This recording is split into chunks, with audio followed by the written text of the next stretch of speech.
Yes, indeed. Here we have Millennium Stephano. He is our Zerg player versus TSL Alive, our Terran opponent. And we are moving into Zelnaga Caverns, or sorry, Zelnaga Fortress, game number 1, starting right now.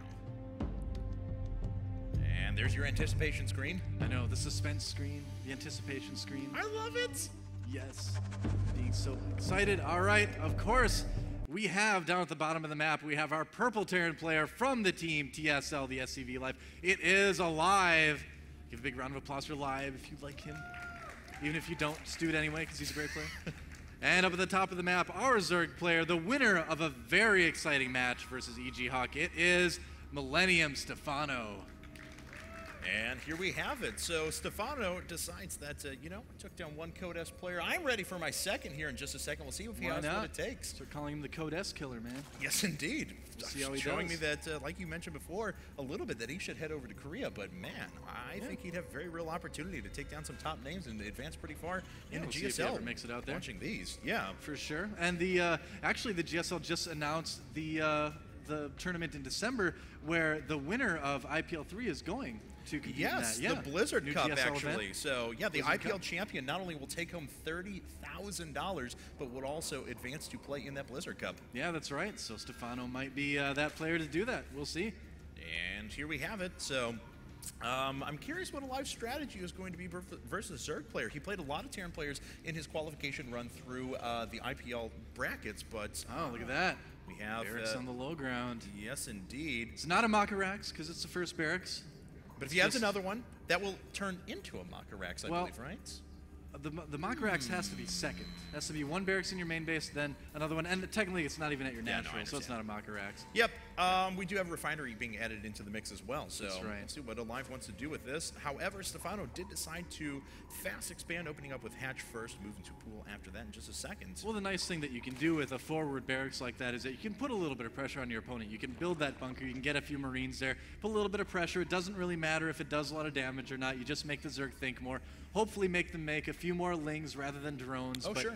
Overall, it's just kind of a pressure move, you know? And he'll still have an easy transition in the Red Flame Hellions if he wants to, or really anything after that. That walk distance is now very short, and to be honest, that spawning pool was a little bit late, so depending on if, you know, Alive decides to pull 1 or 2 SCVs, build some bunkers, he could do some very real damage.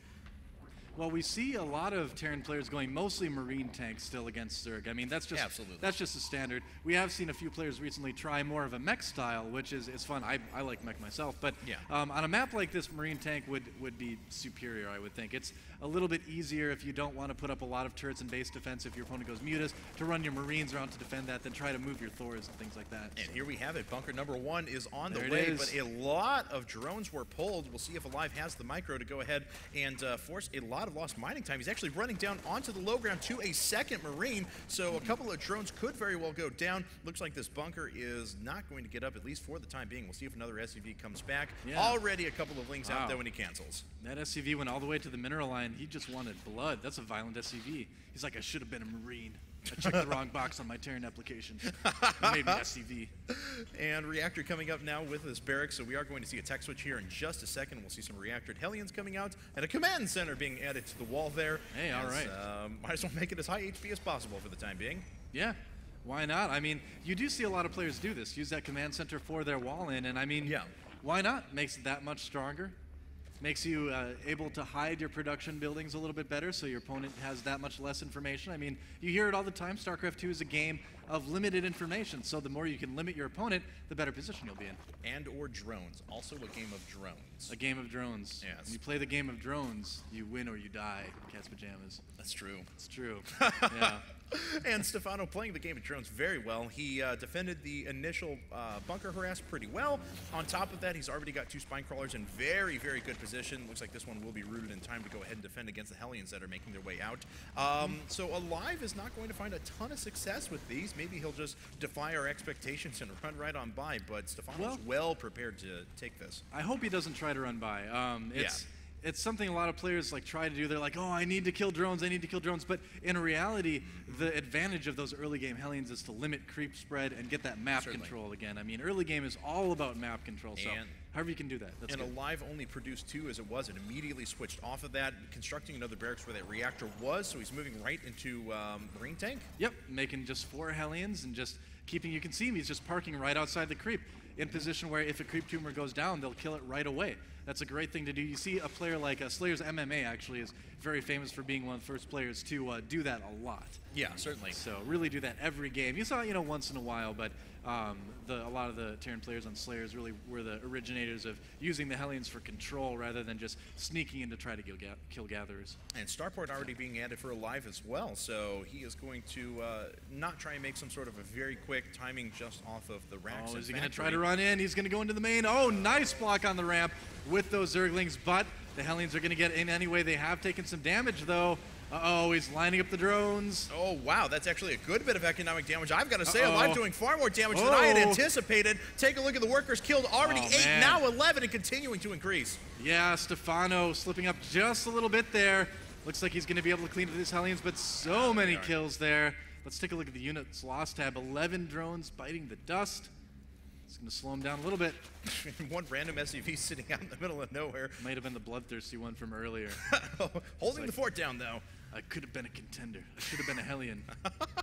He even says, I'm in a heap of trouble when he dies because he wants to be a Hellion so bad. I'm in a heap of trouble. I'm in a heap of trouble. Engineering Bay being added to the mix. A bunch of Lings are coming through, but Alive is in pretty good position to defend against these. It looks like a couple of units will go down. No, just one SCV falling so far. Very nice control out of Alive. Does manage to focus down an SCV, but yeah, Alive more than prepared. Looks like he's going to do a bit of a drop as well with some Marines loaded into that medevac. As you can see, the Zergling has decided to become the Xel'Naga Tower. Because the first one, the tower. On this map, in case you don't know, the Xel'Naga Tower actually self-destructs in 7 minutes. And look at that! Zergling Xel'Naga Tower sees the medevac. That's awesome. Freaks out for a couple of seconds as well, running around in a circle. Oh God, who do I tell? Who do I tell? I don't have a comms What's the number for 911? Stephano, though, going up to layer tech off of one base. He's just producing as many Lings as he can. There's an SCV that was following the medevac for a while. Alive has the most bloodthirsty SCVs I've ever heard. Now it's just doing some scouting, but I like this. He's going to drop some Marines on the low ground and then use the medevac for some vision on the high ground possibly as well. He's going to be careful with this drop. It's a little bit early in the game to be losing an entire medevac worth of Marines. Certainly. So you want to be careful here. And we'll see how aggressive he actually wants to be as these Lings are making their way out, but very good control by Alive. Picks up, only loses the SCV that was tailing behind. They just teleported right up into it. And his little SCVs that are trying not to be, but here we go. 4 racks up now for Alive. Hasn't really added any more medevacs into the mix, I believe. Actually, I'm taking a look around to make sure there's no further drops or anything. Look at this. Stephano has 4 creep tumors inside of his base. That is awesome because that, first of all, keeps the creep tumor safe, and it lets you cover things to keep an eye on places where your opponent could drop you and things like that. Yeah. A lot of good decisions by Stephano. We have a ton of Lings heading down. Looks like they're going to make their way over to where Alive's third would be to scout that out. Not going to find anything. And this is very similar almost to that game that I was talking about before against MKP on Tal'Dorei Malta during the qualifiers, where Stephano took some early damage, was at a little bit of a disadvantage, and then just ended up massing up 1-1 Lings and was able to make his way back into it while he built up his Infestor force. Some Lings coming in right now, but they were on move command, so they didn't do a lot of damage, as in actually 0 damage. Trying to run past again. That is indeed little damage. Yeah, and it looks like Alive just wants to siege up right outside the main here. And you know what? Stephano does not exactly have a lot to defend against this. No, he really doesn't. This could be pretty dangerous. Looks like he has 73 Lings altogether. It's going to require some pretty good siege tank control. We'll see if he's able to split his forces well enough to be able to take on this force head on. Marines are making their way out now, starting to kill a couple of overlords. Here come the Zerglings, see the siege tanks, and immediately back up. He's going to need to flank from behind if he wants to have any hope of stopping this at all. And Alive just ferrying more Marines into the main base of Stephano. No Baneling nests or anything out yet. No, and his economy's coming under fire as well.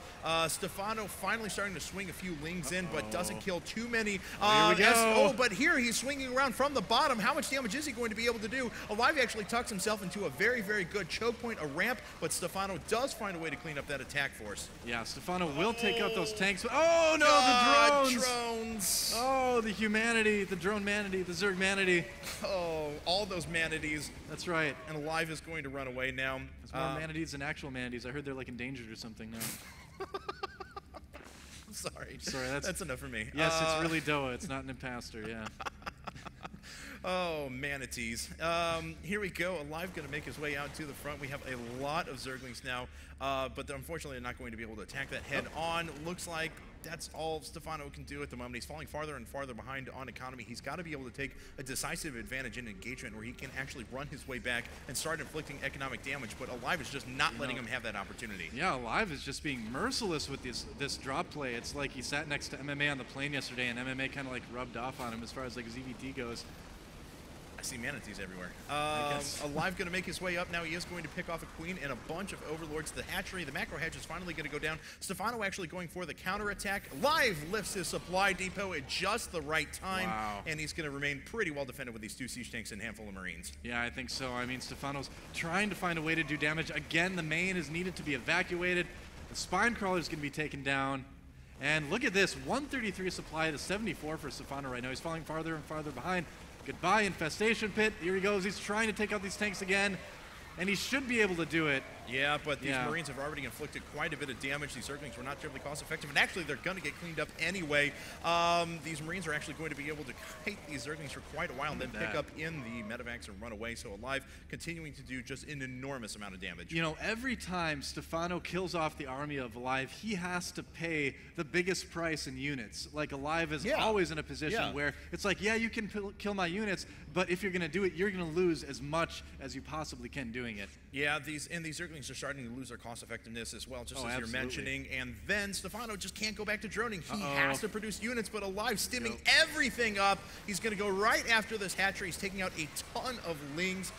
Stephano has no way to defend against that. He is going to lose the hatch, and there it is. Grats. That works like GG. It starts with a G, and TSL Alive taking down Millennium Stephano in game 1 here on Zelnaga Fortress. And what a game it was. Alive just did such a good job of controlling space. That was really his big advantage in that game. And Stephano, you know, he teched kind of slowly. He played very economically aggressively.